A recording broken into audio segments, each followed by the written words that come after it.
शांति। तो अभी का जो टॉपिक रहेगा बहुत सुंदर टॉपिक रहेगा, जीवन की समस्याओं का समाधान, कारणों का निवारण कर व्यर्थों से मुक्त।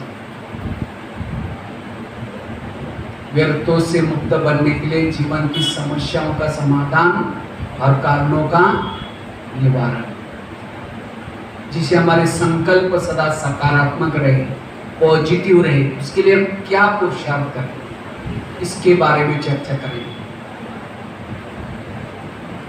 क्योंकि हमें फरिश्ता बनना है, हमें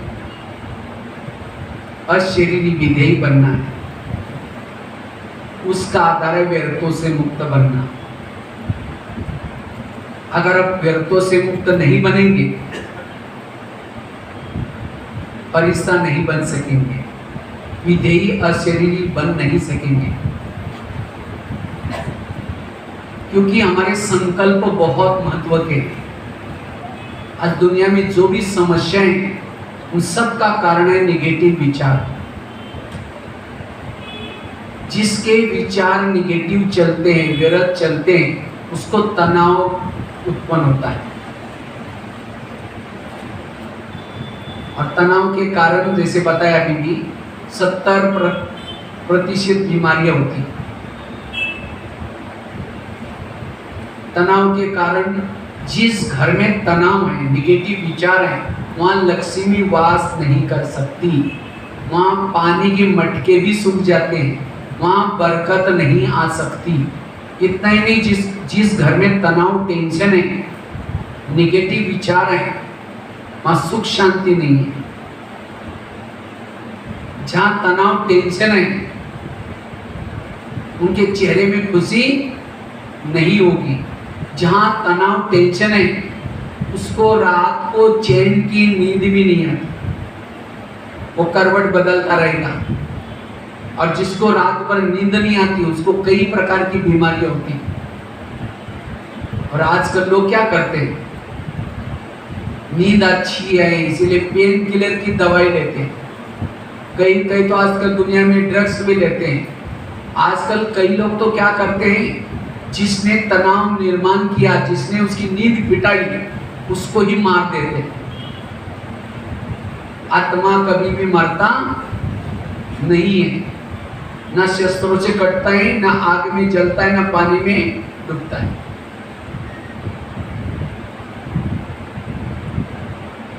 ये सब क्यों हो गया? संकल्प ज्यादा चले। और संकल्प क्यों चले?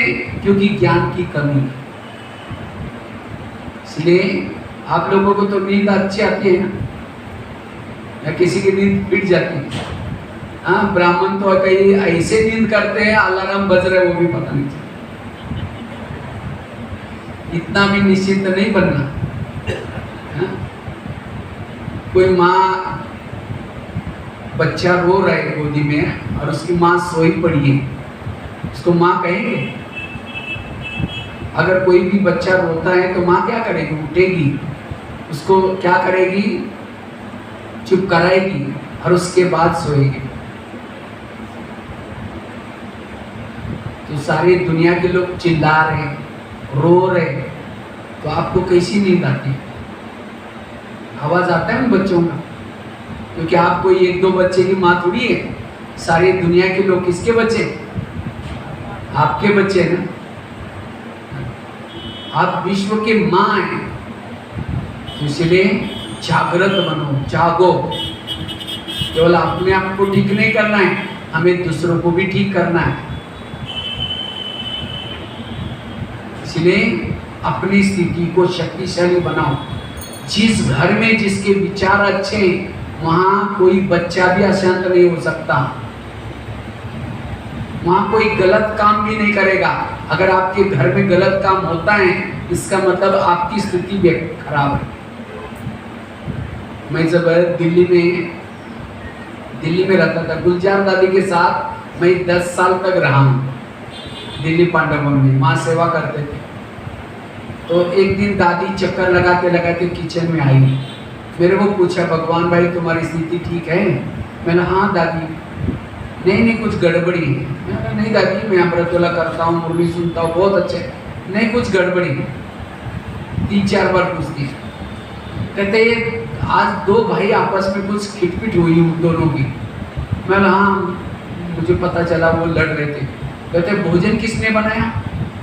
तुमने भोजन बनाया, तुम्हारा भोजन खा करके वो लड़े, इसका मतलब तुम्हारी स्थिति खराब।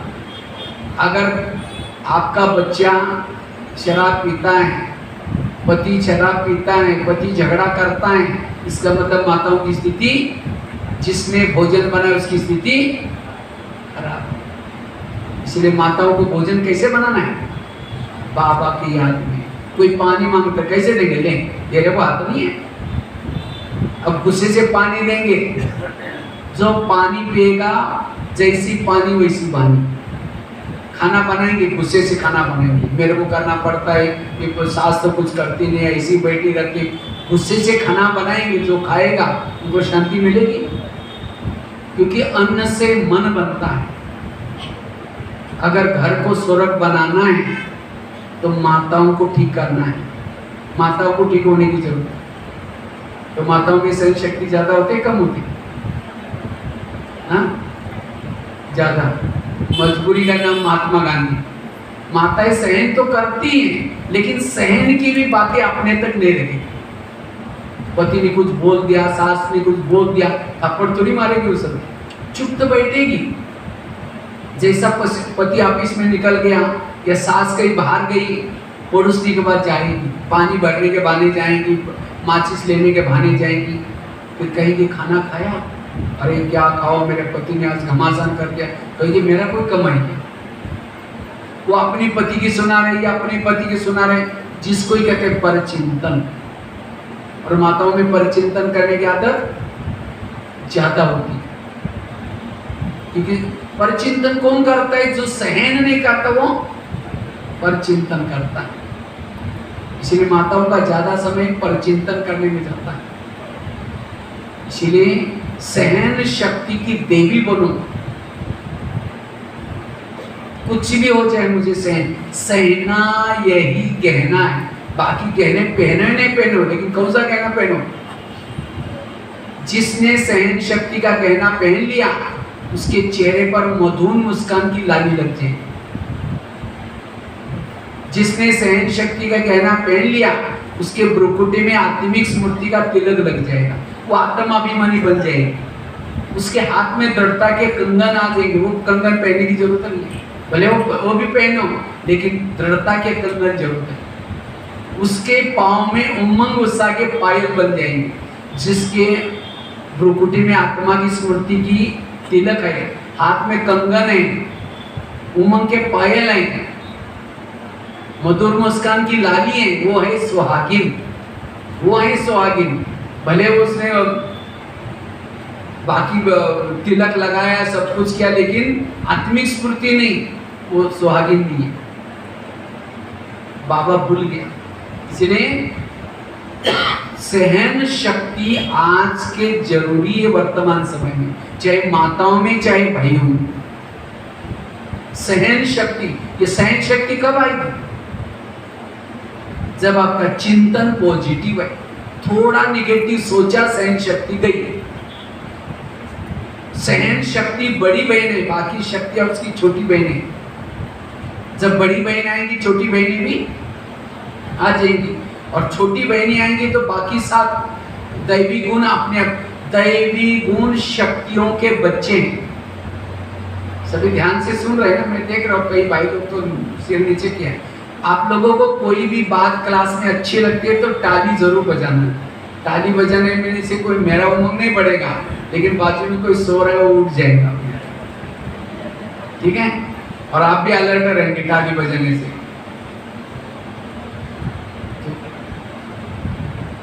क्योंकि ये समय ऐसा है। हाँ, थोड़ा नाश्ता करने के बाद थोड़ा सी हल्की सी नींद आती है, लेकिन अलर्ट होकर के कान खोल करके सुनना है। जिसके आंखें खुली है उसके कान खुल जाते हैं, जिसकी आंखें बंद है उसके कान भी, भले कान खुले हैं लेकिन तो भी बंद हो जाते हैं, सुनना बंद हो जाता है, वो निद्रा लोक में चला गया, परिवर्तन नहीं होगा। इसलिए सहन शक्ति जरूरत है। शांतनु की शादी गंगा के साथ हो गई, तो गंगा ने कहा मैं शादी तो करूंगी, लेकिन मैं जो भी कुछ करूंगी उसमें आपको कोई भी दखल नहीं लेनी है। तो वो तो उसके ऊपर प्रभावी था, उसने प्रतिज्ञा की, कहा कि आप कुछ भी करो मैं तुम्हें कुछ नहीं बोलूंगा। तब दोनों की शादी हो गई तो बच्चे होने लगे, तो गंगा क्या करते हैं, एक बच्चे को लेकर जाकर के नदी में छोड़ देती है, बहा देती है। तो शांतनु को टेंशन होने लगा, ये क्या कर रहे। एक दिन कुल गुरु के पास गया, कहता है कुल गुरु जी ने कहा क्या बात है, तुम उदास क्यों है। तो कहता है मेरे साथ ऐसा ऐसा हो गया, मैंने प्रतिज्ञा की है गंगा के साथ। तो कुल गुरु ने कहा कि तुम जाने तुम्हारा काम जाने, प्रतिज्ञा क्या मुझे पूछ के की थी। फिर एक दिन गंगा जब वो बच्चों को बहाने के लिए जाते हैं, पानी में डालने के लिए जाते हैं, उसी समय शांतनु उसके पीछे पीछे गया, कहा कि तुम ये ऐसे क्यों कर रहे। तब गंगा ने कहा तुमने तो वचन दिया था ना, मैं तुम्हें कुछ नहीं बोलूंगा, अब तुमने बोला मैं तुम्हारे साथ नहीं रह सकती। कहा कि ये जो बच्चे हैं पिछले जन्मों में ब्रह्मा जी ने उनको श्राप दिया था, तुम धरती पर जन्म लोगे। अब मेरे पास जन्म लिया, उनका श्राप तो पूरा हो गया, अब श्राप से उनको क्या करें, मुक्त करें। लेकिन आपको बोला तो मैंने तुमको कुछ नहीं बोला तुमने, लेकिन फिर भी बोलता है इसलिए मैं आपके साथ नहीं रह सकती। चलिए, ये जो छोटी छोटी चुटके हैं संगम युग के यादगार है। संगम युग में जो कुछ होता है वो शास्त्रों में लिखा जाता है। बाबा कहते हैं तुम्हारे साथ जो कुछ व्यवहार करता है कोई अपमान करता है, कोई निंदा करता है, कोई तंग करता है, क्यों करता है, क्योंकि मेरा उसके साथ का पिछले जन्म का हिसाब। अब अच्छा ही तंग किया, मेरा हिसाब क्या हो गया, सुप्त हो गया, तो मुझे तो उसको धन्यवाद बोलना चाहिए। लेकिन मैं हमको देखिए क्यों करता है, मेरे साथ क्यों करता है।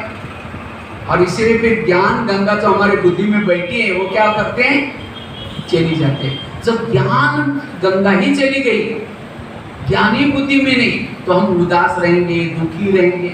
इसलिए कुछ भी होता है क्यों क्या नहीं करना है, क्यों करता है, किसने ऐसा क्यों किया। समझो किसी ने गाली दी, क्या करो समझो, अच्छा इसका भी बहुत दिन का बाकी था, पूरा हो गया, धन्यवाद। तो आपके अंदर क्या आएगी, सहन शक्ति आएगी। आपके संकल्प नहीं चलेंगे और उसे आपके पास कौन रहेंगी, सहन शक्ति रहेगी। और जिसके पास सहन शक्ति है उसके पास ज्ञान बुद्धि में रहेगा। सहन शक्ति नहीं है, परिचिंतन करेंगे बुद्धि को ताला लग जाएगा, ज्ञान का चिंतन भी नहीं कर सकेंगे। इसीलिए मुझे कुछ भी हो जाए मुझे सहन करना है। सहन करने से आपके अंदर कोई भी प्रकार की बीमारी नहीं आएगी, जिसको कहते हैं रोग प्रतिकात्मक शक्ति, जिसको आजकल गवर्नमेंट क्या बोल रहे हैं, इम्यूनिटी पावर। इम्यूनिटी पावर कोई इंजेक्शन देने से नहीं आती, वो तो आएगी, लेकिन नेचुरल इम्यूनिटी पावर किसे आएगी, सहन शक्ति से आएगी। जितनी आपके पास सहन शक्ति है, पहले जमाने में लोगों को बीमारियां नहीं होती थी, क्यों, क्योंकि वो पहले लोगों में सहन शक्ति थी, लेकिन आज हमारे अंदर सहन शक्ति नहीं है और उसके कारण आज प्रॉब्लम्स आ रहे हैं। इसलिए आगे तो और बातें आने वाली है, उन सभी बातों का सामना करने के लिए हमारे पास क्या चाहिए, इम्यूनिटी पावर अच्छी चाहिए। इसलिए बाबा कहता है आगे चल करके मेरे बच्चों के चेहरे ही क्या बनेंगे, म्यूजियम का काम करेंगे। आजकल लोग म्यूजियम देखने के लिए, ज्ञान सुनने के लिए आओ तो नहीं आते, क्योंकि सभी लोग टेंशन में हैं। लेकिन वो लोग सेंटर पर कब आएंगे, जब आपका चेहरा खुश देखेंगे, देख रहे कि यहाँ इतना कोरोना है, इतनी समस्या है, महंगाई बढ़ रही है, लेकिन इसके चेहरे पर खुशी है क्योंकि उसने ड्रामा को समझा है, ज्ञान को समझा है, उनके जीवन में पॉजिटिविटी है, तो चेहरा कैसा रहेगा? खुश। और खुश वाला चेहरा देख करके लोग सेंटर पर आएंगे। लेकिन किसका चेहरा खुश होगा? जो पॉजिटिव है, जो सकारात्मक है। इसलिए वर्तमान समय अपने सोच को सकारात्मक बनाओ, पॉजिटिव बनाओ, इससे बीमारियों से बच जाएंगे। जैसे मैं आपको बीमारियां बता रहा था, कौन सी बीमारी? आंखों की बीमारी क्यों होते हैं? गुस्सा करने से। आज किसी को पेट की बीमारी होती है ईर्ष्या वाले विचार चलाने से। स्पॉन्डिलाइट होता है इधर उधर देखने से। ऊंट वाला चाल नहीं चलनी है। ऊंट क्या करता है? ऊपर नीचे। योगी वही है जहाँ काम है वही देख। हमारा काम नहीं कि मुरली सुनने के लिए आ रहे देखेंगे इधर क्या हो रहा है, ये क्या हो रहा है। जो देखेंगे, समझो कोई माता योग लगाने के लिए आ रहे हैं, आते आते रास्ते में देखा कि बहुत अच्छा सब्जी वाला जा रहे हैं, बैंगन की सब्जी बहुत अच्छी लेके जा रहे हैं। तो वाह कितने अच्छे बैंगन आए, छोटे छोटे, चलो आज भरा हुआ बैंगन बनाएंगे। पहले सोचेंगे चलो पहले क्लास सुन के आते हैं, मुरली सुन के आते हैं, जाते समय लेके जाएंगे। फिर सेंटर पर आए, लाल लाइट चल रहा है, गीत बज रहे हैं, शुरू करेंगे मैं आत्मा हूँ, शांत स्वरूप हूँ। फिर सोचे यार थैली तो लाए नहीं, बैंगन कैसे लेके जाऊँ? देखिए कि कोई बात नहीं, उसके पास तो प्लास्टिक रहता है, थैला तो होगा ही। मैं आत्मा हूँ, शांत स्वरूप हूँ, शक्ति स्वरूप हूँ। फिर सोचेंगे गैस के ऊपर जो दूध रखा है चाहे तो उसको बंद किया या नहीं किया। फिर कहेंगे ठीक है कोई बंद कर देगा, मैं आत्मा हूँ, शांत स्वरूप हूँ।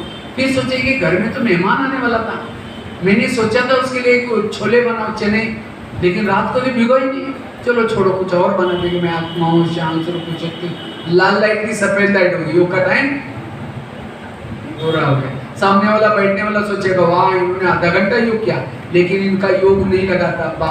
वो बाबा वाला योग नहीं था, छोले वाला योग या बैंगन वाला योग चल रहा। ये ऐसा क्यों हो गया?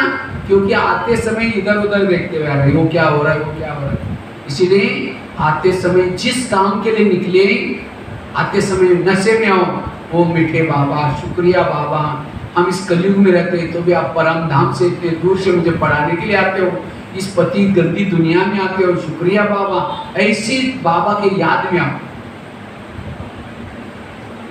कर्म, इसको कहेंगे कर्मयोग। इधर उधर देखते हुए नहीं आओ, और जाते समय भी क्या सोचते जाओ, वो मीठे बाबा आज क्या सुंदर मुरली चलाई, आपने कहा कि सदा खुश रहना है, चाहे कुछ भी हो जाए, मान अपमान निंदा में भी सदा समान रहना है। ऐसे ऐसी मुरली का चिंतन करते जाओ। आपने रास्ते में क्या देखा, क्या सुना, कुछ पता नहीं चलेगा। कोई भी उल्टा सुल्टा बोलेगा तो भी कुछ बातें पता नहीं चलेगी। ऐसा हमें क्या करना है? योगिक तो चलना है। इसको कहते हैं पॉजिटिव चिंतन। किसी ने कुछ बोला, क्या बोला, अगर ये चिंतन होगा निगेटिव चिंतन चलेगा। इसलिए पॉजिटिव रहना, और जो पॉजिटिव है उसको कोई भी प्रकार की बीमारियां नहीं होती। आज किसी को अस्थमा होता है, दमा, कोई भी बातों को पेट के अंदर दबा कर रखेंगे, खुल के नहीं बोलेंगे। खुल के बोलो, कभी भी कोई भी बातों को अंदर छिपाओ नहीं। छिपाते छिपाते खुद भी छिप जाएंगे। इसलिए पॉजिटिव बनना। वास्तव में ब्रह्मा कुमारीज का केंद्र एक बहुत बड़ा हॉस्पिटल है। एक दिन आएगा इस हॉस्पिटल में लोगों की लाइन लगेगी।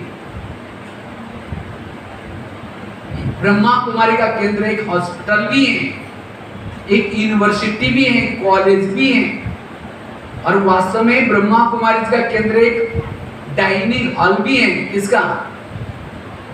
आत्मा रूपी ड्राइवरों को भोजन करने का डाइनिंग हॉल है। गाड़ी के अंदर पेट्रोल डाल दो, वही का पेट्रोल का पंप ड्राइवर के मुंह में डालो तो क्या हो जाए? ड्राइवर का भोजन अलग है और गाड़ी का भोजन अलग है। गाड़ी का भोजन क्या है? पेट्रोल डीजल, और ड्राइवर का भोजन सब्जी दाल रोटी। तो इसी तरह शरीर का भोजन, शरीर गाड़ी है, इसका भोजन क्या है? सब्जी दाल रोटी। और इसका जो ड्राइवर आत्मा, इसका भोजन क्या है? ज्ञान, ईश्वरी महावाक्य, मुरली। इसलिए हमें रोज आत्मा को रूपी ड्राइवर को भोजन देने के लिए कहाँ आना है? सेंटर पर। लेकिन कई कई आजकल भाई बहन क्या बोलते हैं, नहीं दीदी हमारा दुकान खोलना पड़ता है। दुकान खोलेंगे 1 घंटे में कितना मिलेगा? 500 1000 मिलेगा। लेकिन सेंटर पर नहीं आएंगे, कितना गवाएंगे? लाखों करोड़ गवाएंगे। कितना? आप कहेंगे सेंटर पर क्या पैसा देते हैं? स्कूलों में टीचर कभी भी बच्चों को पैसा, स्टूडेंट को पैसा बांटता है टीचर? क्या बांटता है? ज्ञान। जितना बच्चा रोज आएगा, रेगुलर आएगा, पंक्चुअल आएगा, पढ़ेगा, अच्छे मार्क मिलेंगे। और जिस बच्चों को अच्छे मार्क मिलते हैं उसको जॉब भी अच्छी, नौकरी भी अच्छी मिलती है। और जिसको नौकरी अच्छी मिलेगी, पैसा तनखा आएगा। तो पैसा क्यों मिला? क्योंकि उसने ज्ञान लिया था, पढ़ाई रोज पढ़ी थी। इसी तरह विश्व परिवर्तन की बेला में परमात्मा ने एक विद्यालय खोला है, ब्रह्मा कुमारी विद्यालय। और इस विद्यालय में बाबा क्या सिखा रहे? ज्ञान। जो रेगुलर आते हैं, रोज आते हैं, अच्छी सुनते हैं, उनके स्वभाव बदलेंगे, संस्कार बदलेंगे, व्यवहार बदलेगा। और जब सृष्टि का परिवर्तन होगा, सभी आत्माएं वापस परम धाम जाएंगी। तो परम धाम से सतयुग में वही आएगा जिसने ज्ञान लेकर के संस्कार बदले। और जिसने नहीं बदला, अभी कितने लोग हैं यहाँ? 850-900 करोड़ आए। सतयुग में कितने आए? 9 लाख। क्यों? बाकी क्यों नहीं आए? क्योंकि बाकी लोगों को भी बहनें बुलाती थी, लेकिन क्या बोलते थे? नहीं दीदी हमारे दुकान खोलना होता है, हमारा ये करना पड़ता है। और इसीलिए सतयुग के से वंचित हो गए। 21 जन्मों की राजई, सतयुग से लेकर के त्रेता तक के महल की गिनती करो, कितनी कीमत होगी उन महलों की, प्रॉपर्टी की कीमत। इसीलिए उस दुकान से भी पहले सेंटर पर आओ, अपने 2 कान खोलो। वो तो एक ही दुकान है, या कितने कान है? 2 कान। उस दुकान से कमाएगा, चोर लुटेगा, आग जलाएगा, पानी डुबोएगा। लेकिन 2 कान से कमाएगा, ना चोर लुटेगा, ना आग जलाएगा, ना पानी डुबोएगा। इसलिए कौन सा दुकान खोलने के लिए आप पहले ये दुकान खोलो। और इस दुकान एक केवल संगम में खुलता है। इसीलिए बाबा कहते हैं रोज पढ़ाई जरूर पढ़ो। और जो पढ़ाई पढ़ेंगे उनकी स्थिति अच्छी बन जाएगी। चलो, कई तो माताएं कहते हैं भाई जी बहुत अच्छा हो गया, आजकल तो ऑनलाइन में मुरली चलते हैं, सेंटर पर आने की जरूरत नहीं। ऑनलाइन की मुरली आपको मजबूरी के लिए थी। इसीलिए अभी अगर खुला है तो हमें सेंटर पर जरूर आना है। भले आने के लिए रिक्शा खर्चे के लिए 10 रुपए लगते होंगे, 5 रुपए लगते होंगे, कोई बात नहीं, लेकिन इसकी प्राप्ति कितनी है? एक भील था, एकलव्य। तो एकलव्य क्या करता है? कृष्ण के पास जाता है, कहता है मुझे नंबर 1 चाहिए, लेकिन उसको नंबर 1 नहीं दिया। क्यों? एकलव्य को नंबर 1 नहीं दिया। किसको दिया? अर्जुन को। क्यों? एकलव्य ने क्या किया था? एक जंगल में द्रोणाचार्य का पुतला बनाया था और वहां से तीर चलाना सीखा था। और अर्जुन कहाँ पढ़ाई किया था? गुरु के पास आकर के सामने पढ़ाई किया था। इसी तरह जो सेंटर पर आकर के पढ़ते हैं वो है अर्जुन। और जो घर में बैठ करके मुरली, टीवी के सामने बैठ करके जो मुरली सीखते हैं वो है एकलव्य। इसलिए केवल टीवी के, आजकल तो माया ने तो बहुत साधन बनाया, टीवी, फेसबुक, व्हाट्सएप, यूट्यूब। मजबूरी के लिए सीखा कोई बात नहीं, लेकिन अगर खुला है तो हमें सेंटर पर आकर के मुरली सुननी है, संगठन में आकर के मुरली सुननी है, और वही सतयुग में आएंगे। बाबा को एक बार पूछा था, बाबा ब्रह्मा बाबा को पूछा था साकार में दादियों ने, बाबा त्रेता युग वालों के लिए पढ़ाई के लिए आप क्या प्रबंध करेंगे? हमको मधुबन में 33 करोड़ लोगों के लिए प्रबंध करना पड़ेगा, भंडारा, रहने की व्यवस्था। तो बाबा ने कहा कि बच्चे 9 लाख की संख्या मधुबन में 9 लाख लोगों की तैयारी करो, पढ़ाई का प्रबंध करो, बाकी 33 करोड़ के लिए मैं खुद प्रबंध करूंगा आगे चल कर। और अभी बाबा ने क्या किया, फेसबुक, व्हाट्सएप, ये यूट्यूब चलाया, किसके लिए? 33 करोड़ वालों के लिए। तो आपको सत्युग में जाना है, त्रेता में जाना है? सत्युग में जाना है तो सेंटर पर आकर के मुरली सुनिए। जो सेंटर में रेगुलर स्टूडेंट आए वो 9 लाख में आएंगे, और जो घरों में बैठ कर के मुरलियां सुनते हैं वो सब त्रेता युग में आएंगे। इसलिए रोज हमें रेगुलर यहाँ पढ़ना है। उस दुकान से भी पहले यहाँ में 2 कान खोल करके पढ़ना है। और जो ये बातें पढ़ते हैं सवेरे सवेरे, अमृत वेला का योग जिसने अच्छा किया, जिसने सवेरे सवेरे क्लास के आकर के पहले योग किया, क्लास में आकर के, क्लास कितना बजे होता है यहाँ? 7:30। योग कितना बजे चलता है? और पहुंचते कितने आप लोग? वो देखेंगे अभी भाई तो संकली पर नहीं बैठी होंगे, बेटे बच्चे चालू नहीं हुआ होगा, इसीलिए 7 को 5 मिनट पहले सब पहुंचेंगे। पहुंचना है 7 बजे। इस भट्टी से परिवर्तन करना, बराबर 7 बजे आकर के 7 से 7:30 योग, उसके बाद मुरली सुनिए। क्योंकि खेती में बीज डालते हैं, धान डालते हैं, पहले क्या करते हैं? उसको हल चला करके भूमि को तैयार करते हैं, फिर बाद में बीज डालते हैं। बिना हल चला के बीज डाल के आ जाओ तो क्या हो जाएगा?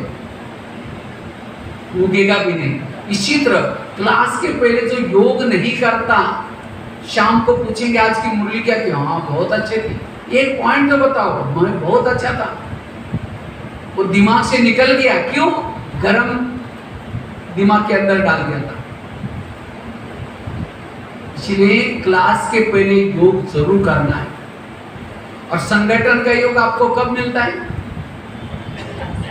मुझे लगता है अमृत वेला तो घरों में करते हैं, नुमा शाम को भी शाम को घरों में करते हैं।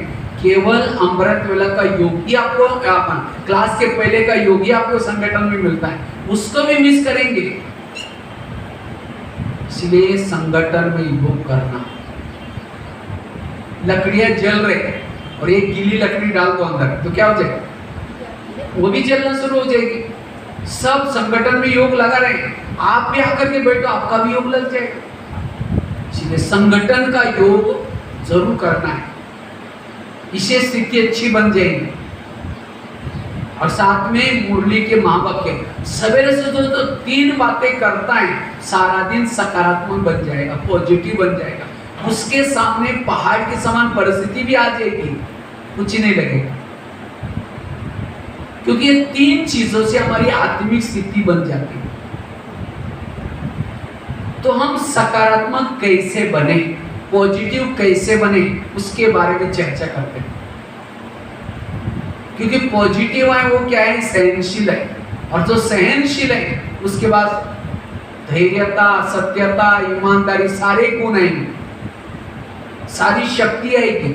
और जिसके पास सारे गुण और शक्ति है वो कौन है? वो है मास्टर सर्वशक्तिमान।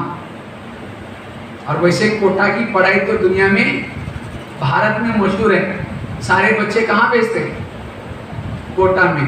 तो लौकिक पढ़ाई के लिए तो कोटा मशहूर है, तो अलौकिक पढ़ाई के लिए भी कौन मशहूर होना चाहिए?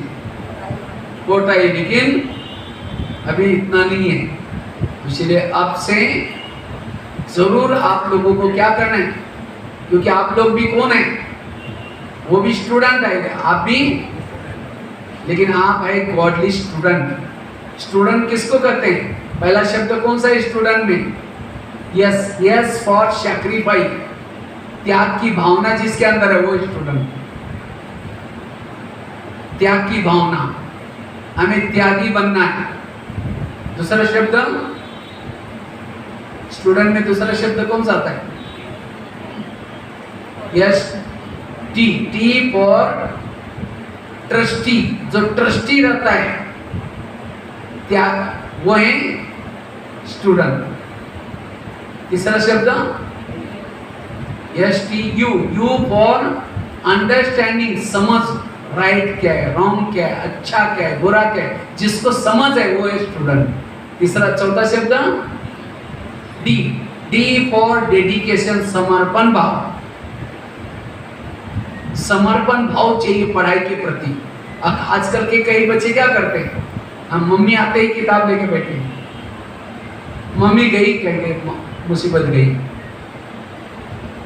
मना दिखाने के लिए पढ़ते हैं। हमें ऐसी पढ़ाई नहीं करनी, हमें डेडिकेशन समर्पण भाव से पढ़ना है, किसी को कहने से नहीं, लेकिन अपने दिल से पढ़ना है। मुझे प्राप्ति कितनी हो रही है, कमाई कितनी हो रहा है।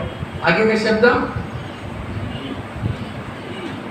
ई फॉर एम्पावरमेंट, सशक्त। जो सशक्त है वो स्टूडेंट है। सशक्त किसको कहेंगे, जो नहीं देखना उसको नहीं देखना, जो नहीं खाना उसको नहीं खाना।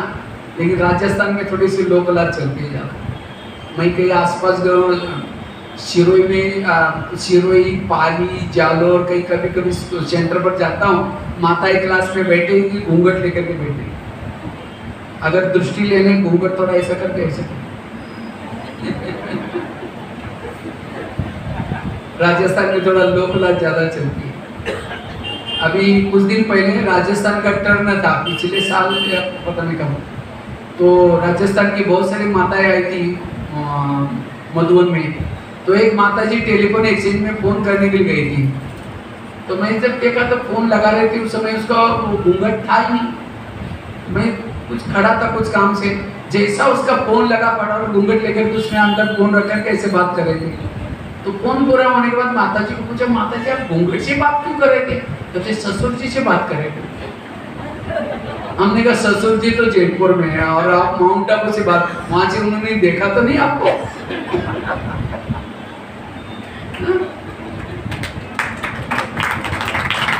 चलो ये भी बहुत अच्छा है कि ससुर जी के लिए उसका क्या है, रिस्पेक्ट है।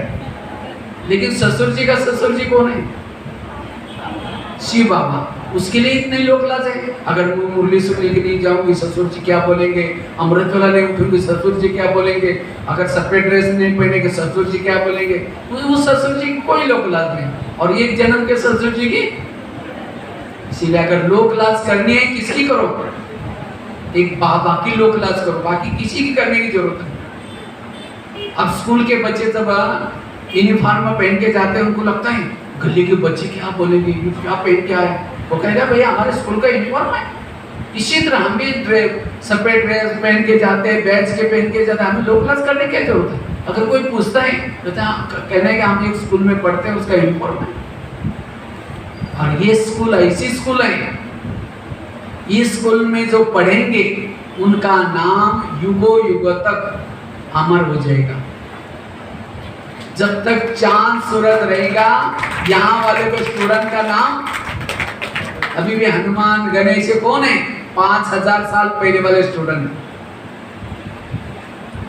और इस स्कूल में जो आएगा कहां जाएगा? इसलिए अर्जुन को कृष्ण क्या बोलता है, हे अर्जुन ये युद्ध करते करते तुम भागो नहीं, युद्ध करते करते तुम हार भी जाओगे तो भी स्वर्ग भी जाओगे, अगर जीत जाओगे तो ऊंचा पद मिलेगा। कहाँ का गायन है? इसी संगम युग का गायन है। इस विद्यालय में जो आएगा, अगर ज्ञान में चलते चलते फेल भी हो जाएगा तो भी कहाँ जाएगा? स्वर्ग में जरूर जाएगा। इसलिए कुछ भी हो जाए हमें यहाँ आना कभी छोड़ना नहीं है। कुछ भी हो जाए हमें रोज पढ़ना है। अगर पास हो जाएगा ऊंचा पद मिलेगा। ऐसे स्कूल में हम पढ़ते हैं। अगर ये स्कूल किसी लौकिक वालों का होता, शायद ऐसी बूढ़ी बूढ़ी माताएं बैठ नहीं सकती, क्योंकि आजकल के कोई इंजीनियरिंग कॉलेज कोई ये होता है, कितनी फी देनी पड़ती है।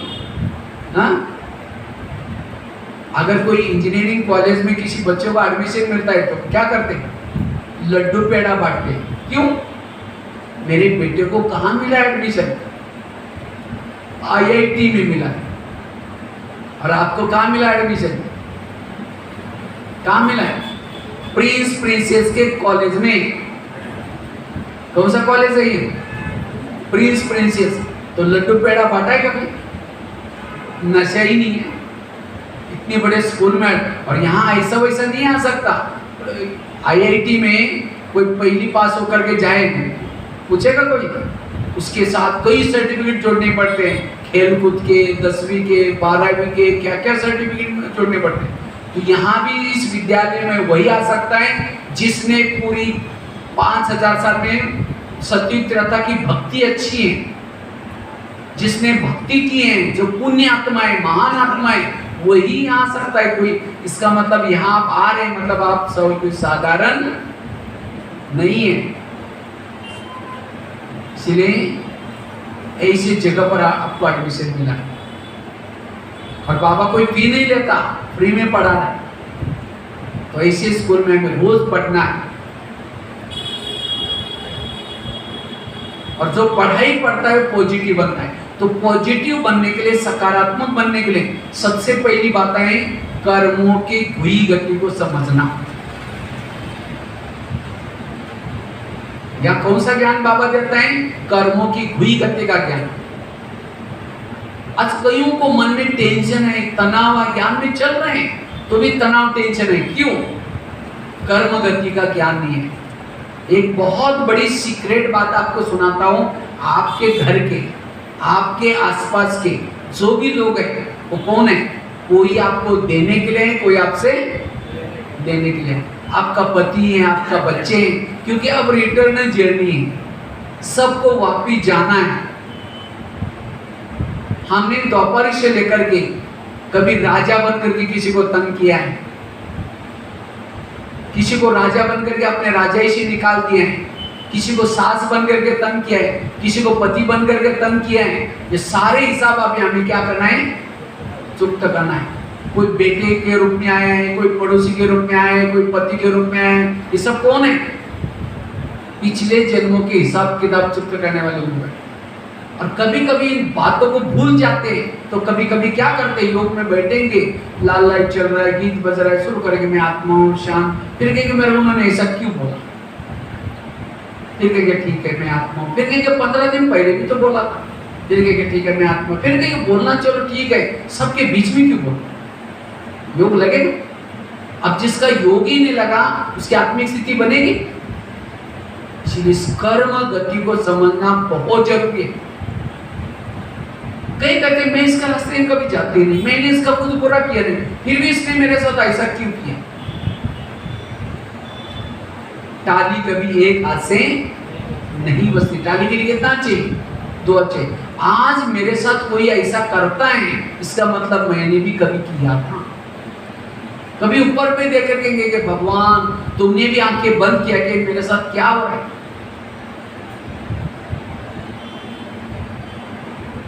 कई कहते हम ओम शांति में जाते, ब्रह्मा कुमारी में जाते, हमें बाबा पढ़ाते, तो भी ऐसा क्यों हो रहा है? लोग भी बोलेंगे आपके पड़ोसी वाले कि अरे तुम ओम शांति में जाते तो कहते थे आपको भगवान पढ़ाता है, तो भी तुम्हारे घर में ऐसा।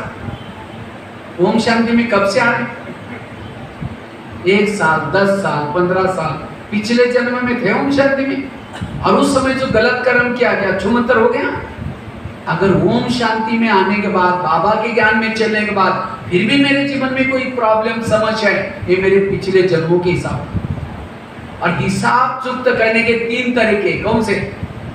एक है योग से चुक्त होते हैं, दूसरा सहन करने से हिसाब चुक्त हो जाते हैं। समझो किसी ने आपको कुछ गाली दी, कुछ भी बोला, आपने कुछ नहीं बोला तो आपका हिसाब क्या हो गया? चुक्त हो गया। समझो आपने कुछ बोला नहीं, लेकिन जब शाम को आया उसको गुस्से से पानी दिया, उसकी बातें औरों को सुनाई, आधा चुक्त होगा, आधा नहीं, क्योंकि आपने मन में रखा। इसलिए सहन करने से भी सब चुक्त हो जाते हैं। अगर एक सहन भी नहीं करेंगे, योग भी नहीं लेंगे, तीसरा तरीका है धर्मराज के डंडे खा के चुक्त करना पड़ेगा। तो कौन सा अच्छा है? सहन करके अच्छा है ना। इसलिए कुछ भी हो जाए सहनशील, सहन करना ऊपर से कड़वा है, परिणाम अच्छे। इसलिए सहनशील बनो। लेकिन कौन सहन सकता है? जिसको कर्मों का ज्ञान है वही सहन कर सकता है। आज कई भाई बहनों को क्या लगता है इस दुनिया में बहुत अन्याय हो रहा है। दुनिया में अन्याय नहीं हो रहा है, दुनिया में जो कुछ हो रहा है क्योंकि कर्मों से शरीर बनता है, कर्मों से संबंधी मिलते हैं, सब कुछ कर्मों से होता है। इसलिए एक भजन है ना, किसके झोले में कांटे हैं तो किसके झोले में फूल। कोई कारण होगा रे, कोई कारण होगा, बांटने वाला है के कोई कारण होगा, कोई लूला है, कोई लंगड़ा है। धृतराष्ट्र कैसा था? अंधा था। कृष्ण के पास जाता है, कहता है भगवान मुझे सजा क्यों? कृष्ण हंसने लगा, कहता आप कुछ गलत काम किया होगा? कहता नहीं, कई जन्म पीछे गया, एक जन्म में धृतराष्ट्र छोटा बच्चा था, बालक था, उसने एक पंछी को पकड़ा, एक सुई ली, उसकी आंखें तोड़ी, और इसलिए क्या बना वो? अंधा।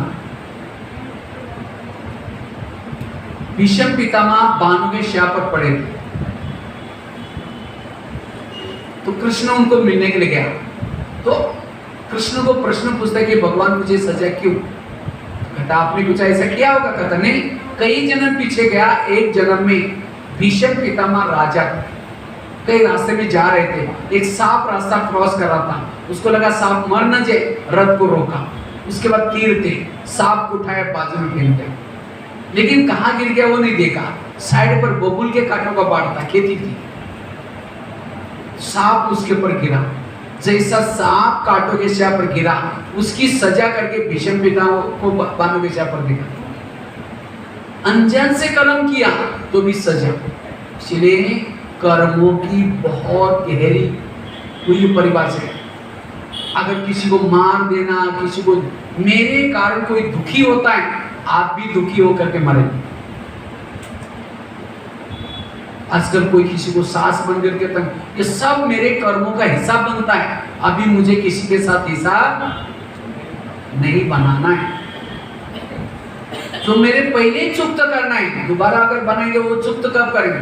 मेरे कारण कोई रोए नहीं, मेरे कारण किसी के संकल्प ना चले, वो काम करना है। समझो कोई सास है, बहू को झगड़ा करके तंग करके आई है, योग लगा रहे, मैं आपको शांत रखो, और बहू के संकल्प चल रहे घर में, वो नीचे खींच रहे, ये ऊपर उड़ रहे, कैसा योग लगेगा? इसलिए किसी को भी दुख नहीं दो।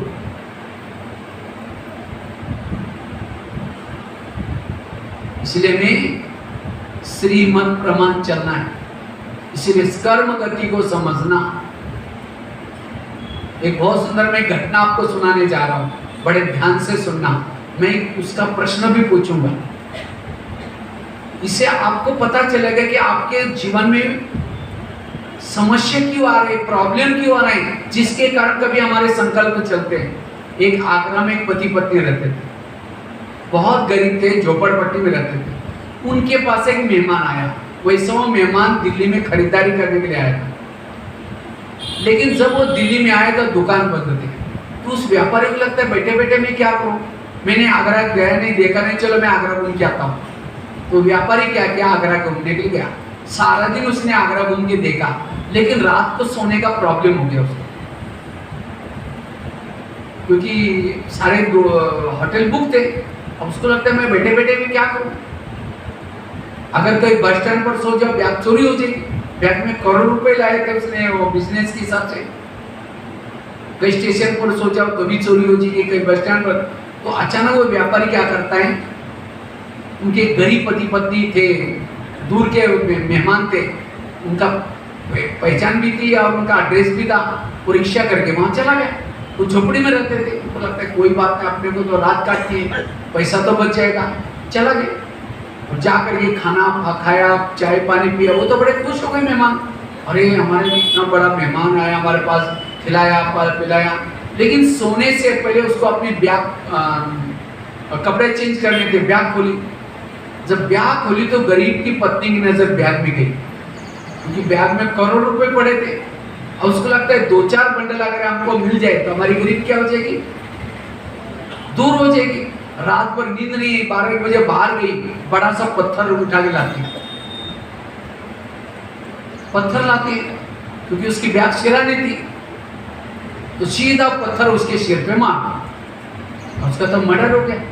पति की नींद खुली, पति कहता ये आवाज क्या हो गया, कहते अब हमारी गरीबी दूर हो गई।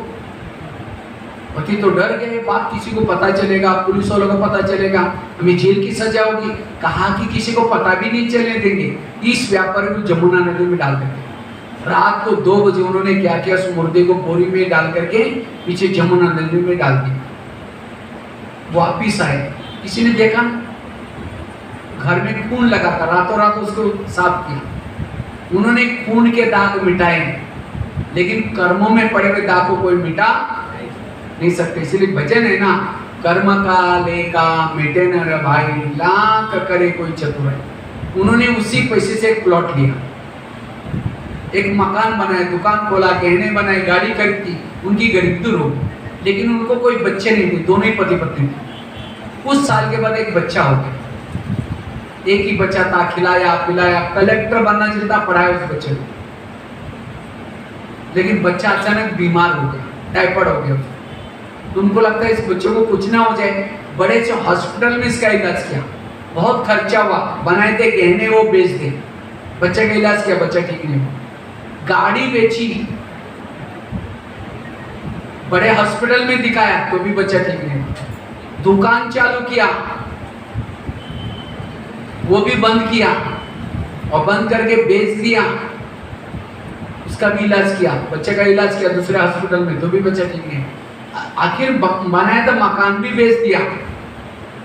उनको लगता है बच्चा ठीक हो जाएगा, दोबारा मकान ले लेंगे, झोपड़पट्टी में रहने के लिए, तो भी बच्चा ठीक नहीं हुआ। तो एक दिन वो बच्चा कहता, पापा जी अपने को तो मिला तो पैसा खत्म हो गया, मैं जा रहा हूँ, बच्चा मर गया। तो बच्चा कौन था? वही व्यापारी जिसको मारा था, वही पैसा लेने के लिए बच्चे के रूप में आया। ये है ऊपर वाले का डंडा, ये है कर्मों की हुई। तो ये मैंने आप लोगों को क्यों सुनाया? आज आपके जीवन में कोई बीमार है, हो रहा है, कोई बच्चा, माँ बाप ने पैसा इकट्ठा किया और बच्चा कोई ऐसा पैदा हुआ, गलत संगत में जा रहे हैं, नशा कर रहे हैं, पैसा लुटा रहे हैं, माँ बाप को टेंशन आ रहे हैं। वो बच्चा कौन है? पिछले जन्मों का पैसा लेने के लिए आपके पास है। और जिन्होंने इस ज्ञान को समझा, वो कभी भी टेंशन में, इसलिए कुछ भी हो जाए, विपरीत परिस्थिति में भी टेंशन में नहीं है। आजकल जैसे ये जो कोरोना की बीमारी है, ये सब क्यों हो रहे हैं? क्योंकि उस बच्चे के साथ, उस डॉक्टर के साथ आपका कोई कार्य नहीं था, सब है, इसलिए आपको देना पड़ रहा है। इसलिए टेंशन में कभी भी पॉजिटिव बनो। ये तो मैंने आपको एक घटना बताई, ऐसे मैंने 1000 घटनाएं देखी है। एक अभी मैं कोई जेल में गया था जी, जेल में लगभग 500 महिलाएं जेल में थी। आजकल केवल पुरुष ही जेल में नहीं जाते, महिलाएं भी जेल में जाते हैं। तो जब मैं गया था, तो जब कार्यक्रम करते करते एक महिला को मैंने उठा करके पूछा, आप जेल में कैसे आए? वो उठ करके खड़े हो करके उसने अपने अनुभव सुनाया। कहते मैं कॉलेज की प्रिंसिपल हूँ। हमने कहा कॉलेज की प्रिंसिपल, आप यहाँ कैसे आए?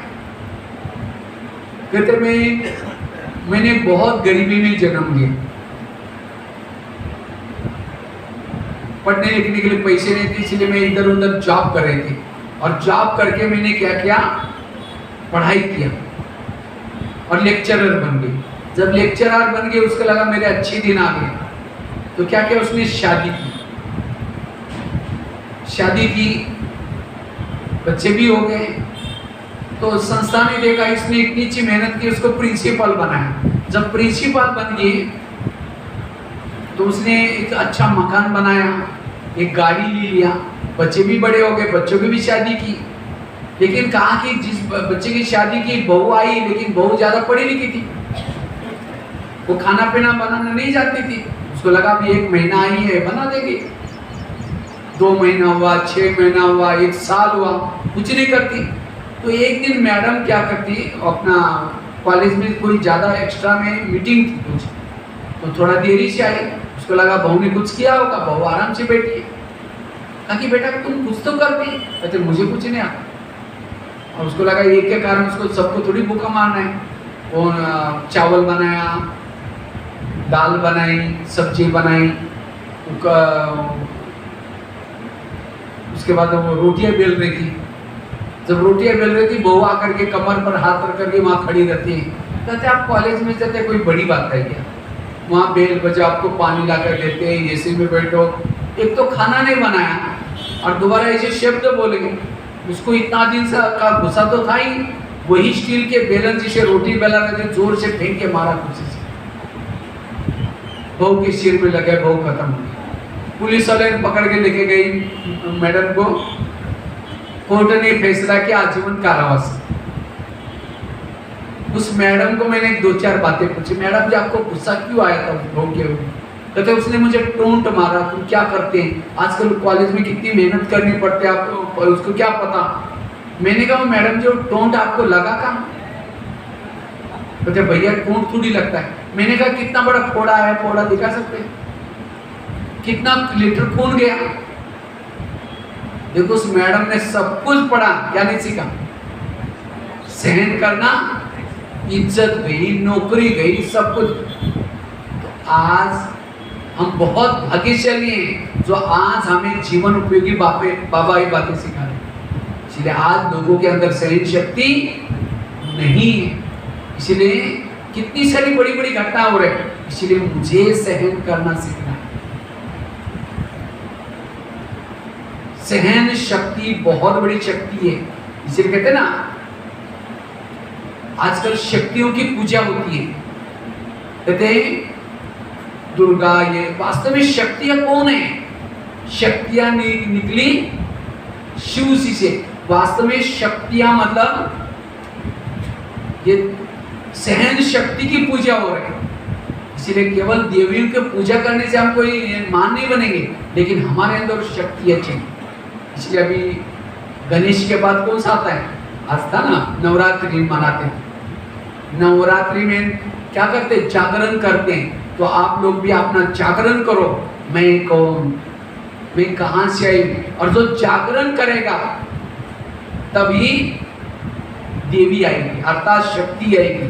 और जिसके पास शक्ति आएगी वही रावण को मार सकता है। जिसने रावण को मारा वही दिवाली मना सकता है।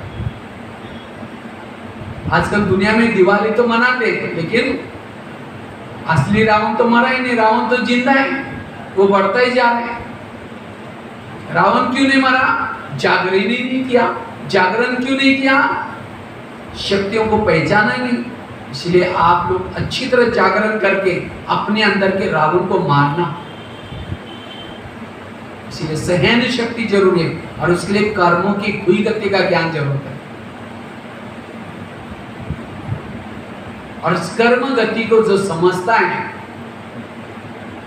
अभी भी मैं पता नहीं कहा एक ट्रैवलिंग में कहीं जा रहा था, मुझे एक छोटी सी एक बुकलेट मिली थी, उसके अंदर एक घटना लिखी थी, बड़ी अच्छी घटना थी। एक बॉम्बे में, नहीं तो कई को क्या लगता है भगवान हमें दुख देता है। भगवान किसी को दुख नहीं देता। ये जो दुख आपके जीवन में मिल रहे वर्तमान में, वर्तमान के मेरे प्रॉब्लम मेरे ही कोई कर्मों का परिणाम है, भगवान ने नहीं दिया। और ये ज्ञान हमें नहीं है, इसलिए कभी कभी हमें तनाव आता है, टेंशन आता है। एक बॉम्बे में एक बच्चा रहता था मम्मी के साथ। मम्मी थी, पिताजी मर गए थे। इस घटना को भी आप अच्छी तरह सुनना, पता चलेगा कि मेरे जीवन में दुख क्यों आता है। तो वो बच्चा मम्मी के साथ जा रहा था, मम्मी मजदूरी का काम कर रही थी। तो उस बच्चे ने देखा एक गुब्बारे कोई बेच रहा था। बच्चा घबरा करके क्या करता है, वो अपना खुशी से वो गुब्बारे लेने के लिए गया। तो माँ को लगा इस बच्चे को कुछ हो ना जाए, तो माँ उस बच्चे को पकड़ने के लिए दौड़ती है। जैसे उसको दौड़ने के लिए पकड़ा, दौड़ती है तो क्या हुआ, एक कार जोर से आई और माँ उसके अंदर मर गई, खत्म। तो बच्चा ऊपर देख करके कहता है भगवान आपने एक तो मुझे गरीब बनाया, और दूसरा मेरे माँ को भी लेके गए, मेरे पापा को तो पहले लेके गया। वो भगवान के ऊपर दोष दिखाता है, कहता है मेरे कोई दोस्त भी नहीं बनते, मैं गरीब हुई इसीलिए। आपने मुझे कितना दुख दिया। उसको क्या लगता है भगवान ने मुझे दुख दिया। 4 दिन उस बच्चे ने कुछ खाया भी नहीं। अब माँ थोड़ी वापिस आने वाले। 4 दिन बाद वो बच्चा क्या करता है, घर से बाहर आया तो पड़ोसी ने कहा कि बेटा तुम्हारा कोई नहीं रहा, कोई बात नहीं, मेरा चाय का दुकान है, तुम आओ मदद करो, उसमें खाने का प्रबंध करूंगा। तो बच्चे को भी अच्छा लगता है, वो रोज जाता है। एक दिन उस बच्चे का क्या हुआ, गलती से ग्लास गिर गया। वो चाय वाले ने इतना डांटा उस बच्चे को। बच्चे जब आता है कहता है भगवान मैं जहां भी जाता हूं मुझे दुख ही मिलता है। तो एक दिन वो आ रहा था, किसी ने कहा ये झोपड़ी का जगह हमारे तुम खाली कर, तुम्हारे मम्मी भी दिया था, मम्मी है ही नहीं, अब तुम जाओ। रहने का भी प्रॉब्लम, खाने का प्रॉब्लम, शराब पीना सीख गया वो टेंशन में आकर के। आखिर शादी की, पत्नी आई, वो भी झगड़ा हुआ है। आखिर वो बच्चा क्या करता है, चाय का खुद का दुकान चालू किया। एक दिन वो बच्चा चाय बेच रहा था, इतने में 10-12 लोग आए, चाय मांगा, वो जाने लगे चाय पी के। बच्चा कहता है मेरा पैसा दो। जैसा पैसा मांगा वो 10-12 लोगों ने इतना मार दिया उस बच्चे को, बेहोश करके छोड़ के चले, सामान बिखर गया दुकान में। आखिर उसको होश आया 10 बजे, एक तो मेरा सामान भी अभी भी मैं दुकान चालू किया था, ये क्या हो रहा है, भगवान आप कितना मुझे दुख दे रहे हैं। आखिर वो गया, उसको लगा पत्नी को सुनाऊंगा, पत्नी थोड़ा मदद करेगी। जैसे पत्नी को बोला कहते तुम ही ऐसा है, तुमने कुछ किया होगा। आखिर वो सो रहा था, चंद्रमा पर दिखाई पड़ रहा था, खिड़की खुली थी, कहता है भगवान आपने मुझे कितना दुख दिया, भगवान ऐसे करते करते सो गया। रात को 3 बजे खिड़की से आवाज आना शुरू हो गया, बेटा उठो, बेटा उठो। उसकी नींद खुली, आप कौन है? कहता मैं तुम्हारा पिताजी हूँ। अरे मेरा पिताजी तो पहले ही मरा हुआ, मैं तुम्हारे आत्मा का पिता परमात्मा हूँ। कहता है भगवान मैं आपसे बात ही नहीं करूँगा, आपने मुझे कितना दुख दिया। फिर आवाज आता है बेटा ये तुम, मैंने कुछ नहीं किया, ये तुम्हारे कर्मों का फल है, चलो मैं तुम्हारा पिछला जन्म दिखाता हूँ। उस बच्चे का हाथ पकड़ करके एक महल के पास लेके गए। तो बच्चा कहता है भगवान आप मुझे पिछले जन्म दिखाने वाले ये कहाँ लाया, चलो मैं दिखाता हूँ। जैसे अंदर प्रवेश किया, उस सिपाही कैदी को चाबुक से मार रहे थे। तो बच्चा पूछता है भगवान इनको क्यों मार रहे हैं? कहते इनके राजा ने इनको पकड़ो और मारो करके ऑर्डर किया, इनकी क्या गलती है सिपाही की?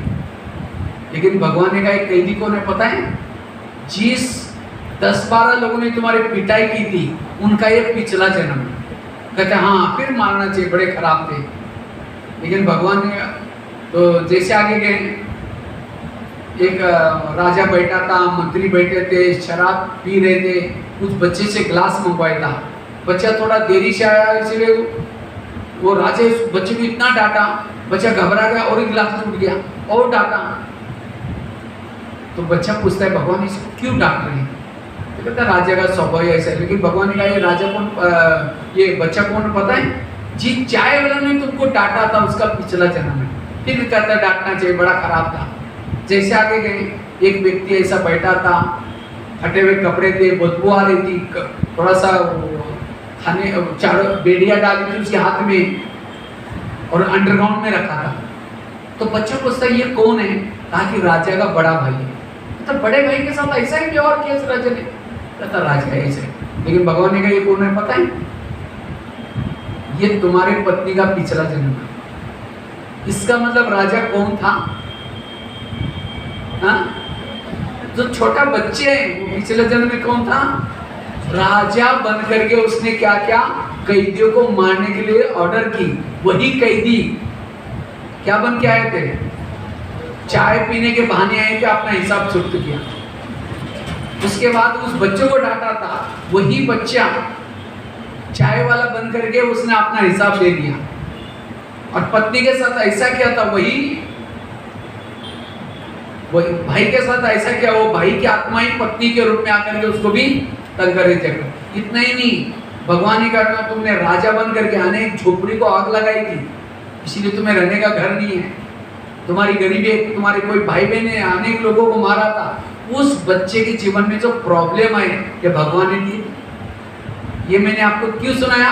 आज मेरे जीवन में जो प्रॉब्लम है ये सब मेरे ही कर्मों का परिणाम है। इसलिए कोई भी व्यक्ति दोषी नहीं। और जिसको ये ज्ञान है वो कोई भी विपरीत परिस्थिति में संकल्प नहीं चलाएगा, वो निर्विघ्न रहेगा। इसलिए अगर मुझे निर्विघ्न बनना है, खुश रहना है, पॉजिटिव रहना है, इस कर्म गति को समझो। इसलिए कर्म गति का ज्ञान बहुत जरूरी है। इसलिए नो क्वेश्चन, नो करेक्शन, ऐसा होना चाहिए, ये होना चाहिए, करेक्शन करो नहीं, क्वेश्चन करो नहीं, नो ऑपोजिशन, किसी का विरोध नहीं, नो कोटेशन, ये ऐसा होता है, ये ऐसा होता है, मन को चुप रखो। और जिसका मन चुप है वो रिश्ता है, वो अशरीरी बन सकता है, वो विधेयी बन सकता है। इसलिए ये ज्ञान जरूरी, कर्म गति का ज्ञान, ये है पहली बात। दूसरी बात है, अगर मुझे अशरीरी बनना है, विधेयी बनना है, ड्रामा का ज्ञान जरूरी है। ड्रामा के ऊपर विश्वास रखो। आप लोगों को अपना अपना ड्रामा पसंद आया? हाँ? या कहीं कहते क्या बाबा आपने मेरा ड्रामा बनाया, पति भी तंग करता है, बच्चे भी ठीक नहीं, मेरा ड्रामा थोड़ा बदल देना। तो किसको अपना ड्रामा बदलना है वो हाथ खड़ा करो। मेरा ड्रामा पसंद नहीं, मुझे बदलना है। किसको बदलना है? अच्छा 3-4 लोग हैं। अच्छा जिसको पसंद है वो हाथ खड़ा करो। मेरा ड्रामा बहुत अच्छा पसंद है।